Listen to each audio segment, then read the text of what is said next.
आज मैं आपको एक कहानी सुनाने जा रही हूँ जिसका शीर्षक है बीरबल की बकरी और आम। तो चलिए शुरू करते हैं। एक दिन बादशाह अकबर ने बीरबल को याद किया। सभी दरबारी दरबार में बैठे हुए थे, लेकिन बीरबल वहाँ मौजूद नहीं थे। काफ़ी देर इंतजार करने के बाद बीरबल नहीं आया तो अकबर ने एक दरबारी को बीरबल के घर भेजा और कहा, जाओ तुम बीरबल को बुला कर ले आओ, उससे कहना हमने उसको याद किया है।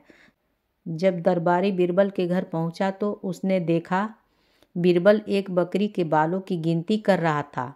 दरबारी वहां जाकर बोला, तुमको महाराज ने याद किया है, तुम अति शीघ्र मेरे साथ अभी के अभी चलो। दरबारी की बात सुनकर बीरबल बोला, तुम महाराज से जाकर कहना आज मैं एक बहुत ज़रूरी काम में व्यस्त हूँ, इसलिए मुझको आज दरबार में आने का समय नहीं मिल सकेगा।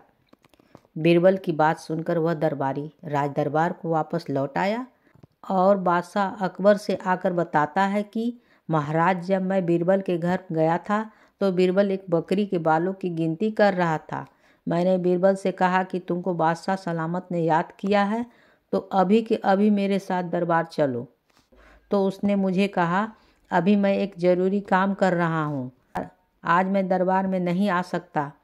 दरबारी की यह बात सुनकर बादशाह अकबर बोले, आज बीरबल को यह क्या हो गया है, ऐसी उटपटांग हरकत क्यों कर रहा है।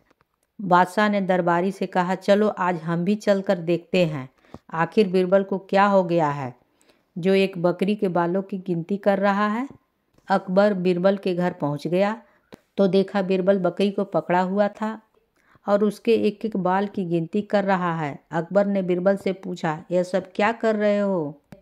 तो इस पर बीरबल बोला, महाराज, मैं इस बकरी के बालों की गिनती इसलिए कर रहा हूँ जिससे मुझको यह पता चल जाए कि आसमान में तारे की संख्या ज़्यादा है, जिससे मुझको यह पता लग जाए कि आसमान में तारों की संख्या ज़्यादा है या फिर इस बकरी के बालों की संख्या। बादशाह अकबर बोले, लेकिन तुमको तारों की गिनती और बकरी के बालों की गिनती करने से क्या लाभ है। तारे संख्या में कितने भी हो, रोशनी तो अकेला चांद ही करता है। जो तारे बड़े और चमकीले नज़र आते हैं, केवल उन्हीं पर लोगों की नज़र जाती है और वो उन्हीं को देखकर खुशी का अनुभव करते हैं।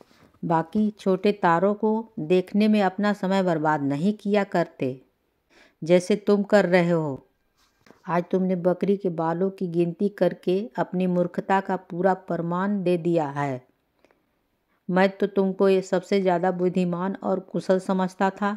अकबर की इस बात को सुनकर बीरबल बोला, महाराज, आपकी बात तो बिल्कुल ठीक है, लेकिन एक दिन जब मैं आपके लिए दरबार में आम लेकर आया था तब आपने मुझसे अनेक सवाल पूछे थे कि ये आम किस किस्म का है, कितने मिठास है, इसमें मिठास है या नहीं है, कि ये आम किस किस्म का है, इसमें मिठास है या नहीं, इसको डाली से तोड़कर लाए थे या पाल डालकर पकाया है, जबकि वो आम बहुत ही सुंदर और रसीला था। आपको आम खाना चाहिए था या पेड़ गिनने थे।